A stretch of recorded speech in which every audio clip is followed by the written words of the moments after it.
Welcome to Proactive Steps to Ensure Connections with Students Before Crisis and Emergencies Occur. I'm your presenter, Katie Archer Olson, for the EdMedia plus Innovate Learning Conference, July 2021.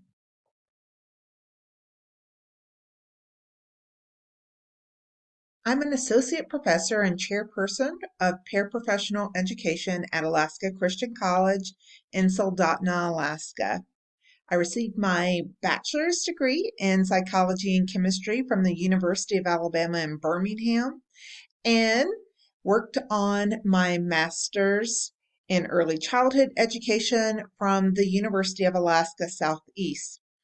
I am a doctoral student at the American College of Education in instructional technology, focusing on curriculum and instruction for diverse adult learners.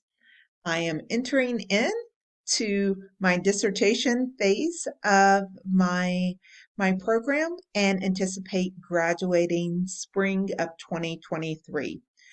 You may contact me through the email link here, Katie Olson at alaskacc.edu.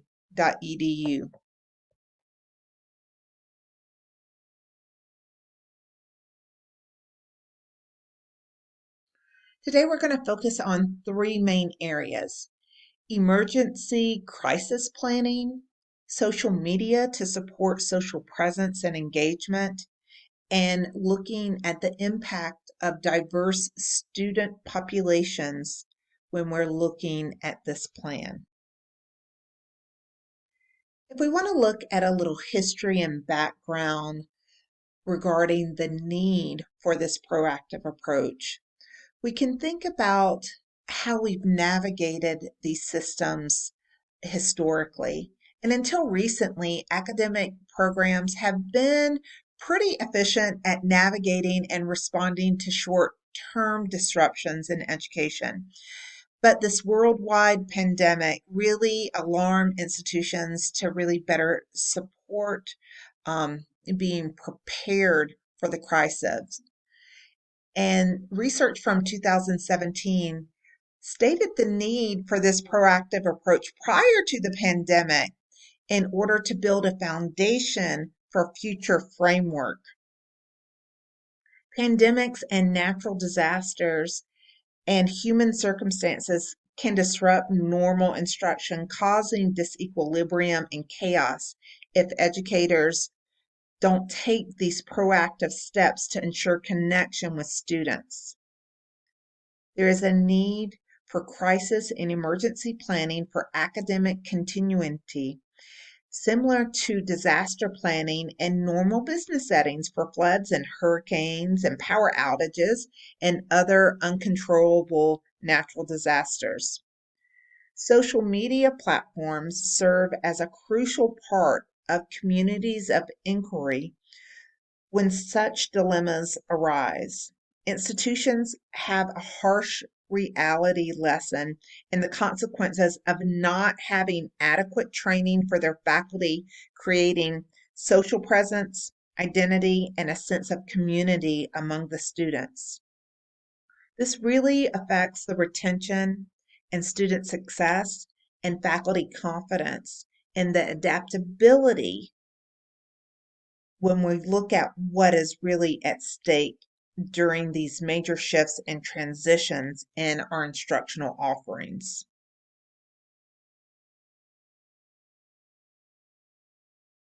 Let's look now at the difference between emergency and crisis planning. We look at the distinguishing factors between these two. When we look at emergency, that's a short-term response to a situation, maybe a flood or even a shooter on campus. But a crisis is a long-term response for planning for academic success and training for faculty to better support them to gain the skills and the tools necessary to make transitions more seamlessly if they arise. Now, all colleges and universities have frameworks to guide operations of their facilities through shooters on campus or an earthquake or some other natural disaster. But academic programs have not traditionally had the same urgency and proactive procedures. With COVID-19, it has caused agencies from preschool to post-secondary to really reevaluate the importance of emergency and crisis for unseen predicaments. When we look at these, we have three main strategies that we should be focusing on as we develop these policies and plans for our future. The first is procedures for addressing the immediate situation. What's going to happen when you get that phone call at 10 o'clock that campus needs to be evacuated? And And that is really what we think of in these emergency plans, right? So that's the first step in a crisis situation.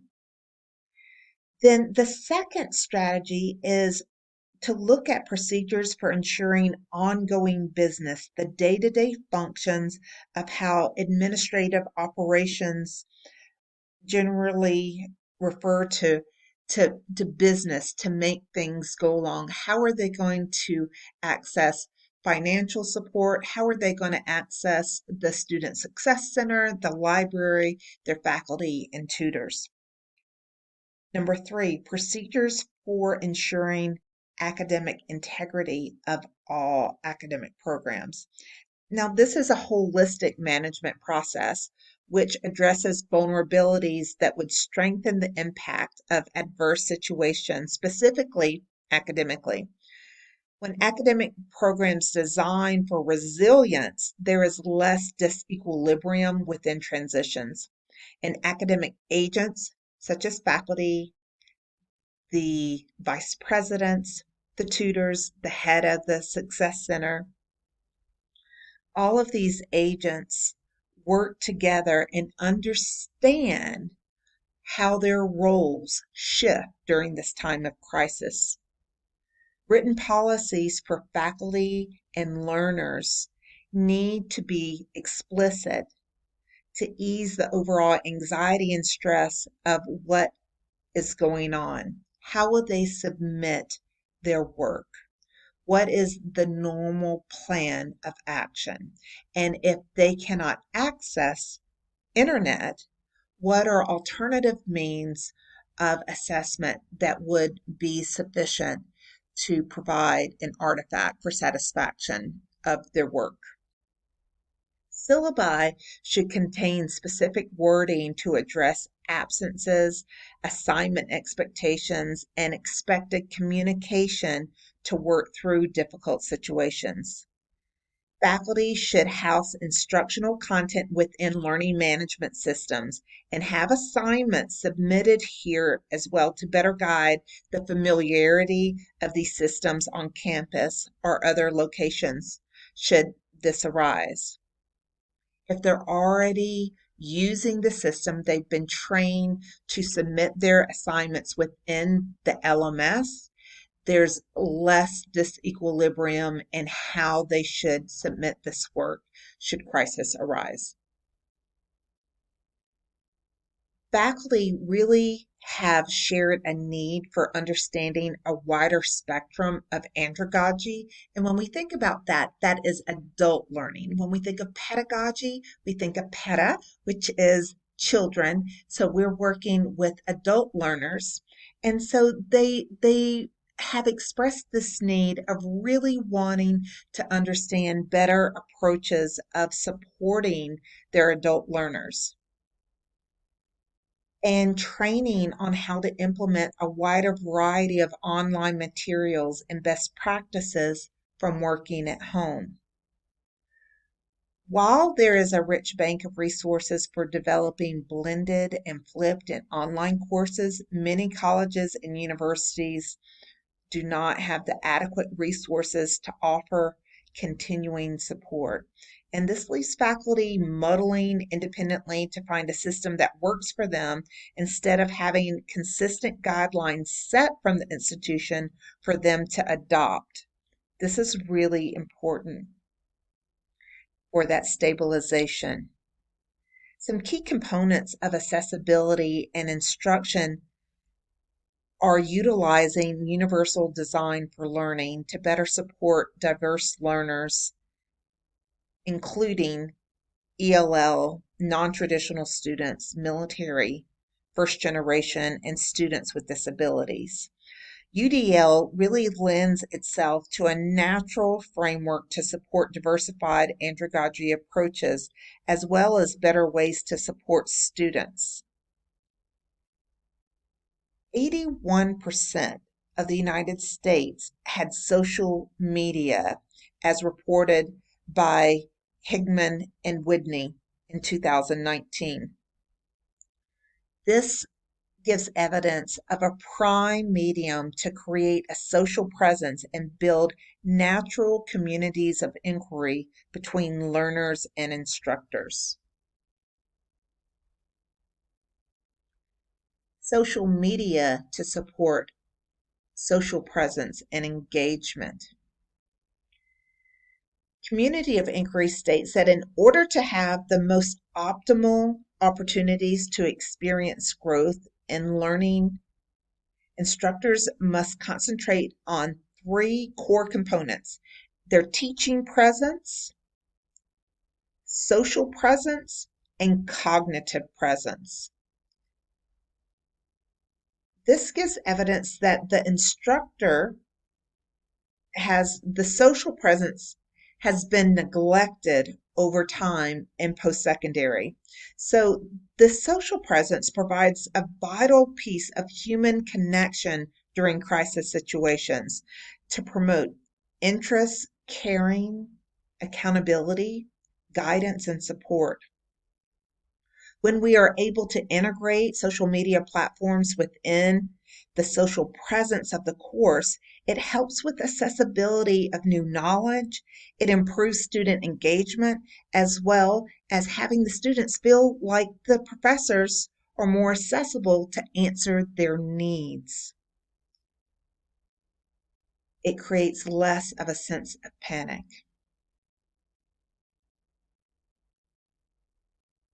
Social media are ideal because of the bidirectionality component that generate engagement within the community. Another extension that could be adapted to social media to support learning in the classroom and engagement, as well as social presence, is the use of gamification to improve intrinsic motivation and engagement, proficiency, rote memorization, concentration, desire to complete tasks, and increasing that social presence that we've been talking about. Lastly, we're looking at diverse student populations in emergency and crisis situations. First generation students are especially vulnerable during emergency and crisis situations in college. First generation learners really struggle under normal circumstances, both financially and academically, to be successful in school, with many students choosing not to enroll in campus academics because of these struggles.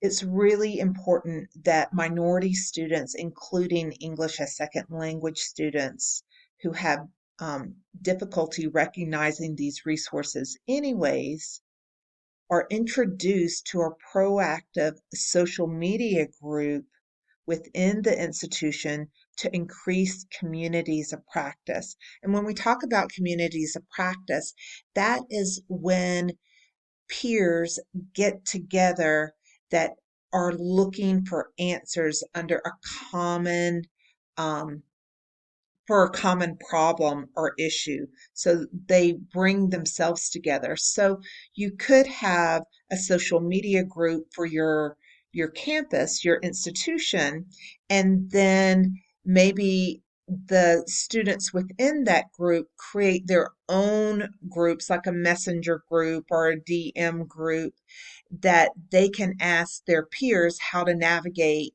certain situations that they're facing without as much anxiety or stress. When these social media groups are introduced at freshman seminar or during orientation and throughout their coursework, maybe in their classes they have fun scavenger hunts or student life uses it for different events. If they have a common place that they're familiar with from the beginning of their time at the institution, it's going to create less anxiety and provide more opportunities to create these communities of practice to initiate better support during emergency and crisis situations.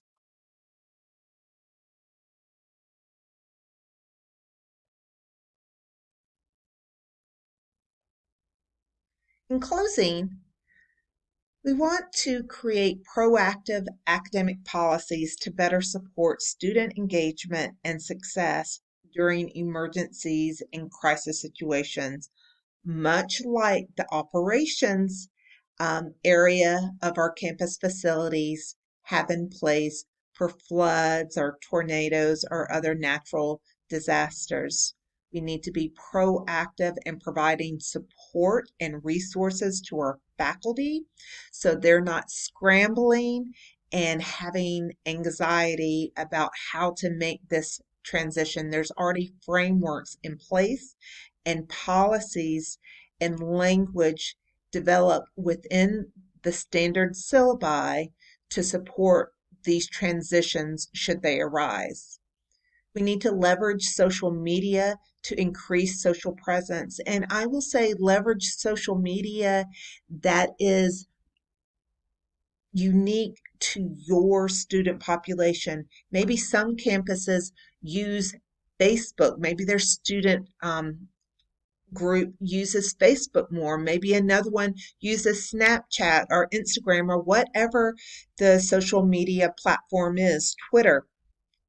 Do a survey each year to find out what the most popular and heavily used social media platform is, so it's not an extra step in what they're having to learn, but already a part of their daily lives that they're interacting with already. And this is going to increase the social presence within the course, within the campus, and really help to provide a safety net for these students during this difficult time. And then we need to use institutional resources to foster communities of practice. So it's not just an academic department concern. We need to join partners in academic support services through the Student Life Center, through the Tutoring Lab, the Student Success Center, the library, the Learning Resource Center.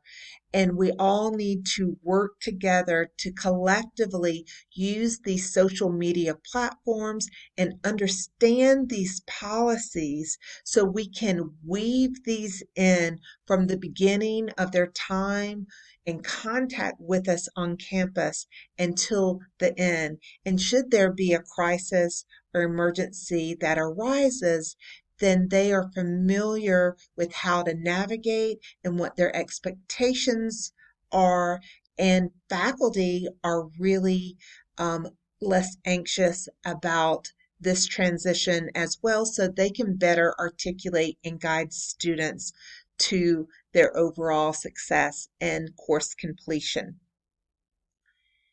Here is a list of the references used. The paper is attached to the conference procedures. And if you have any questions, please feel free to contact me at kolson@alaskacc.edu. Thank you.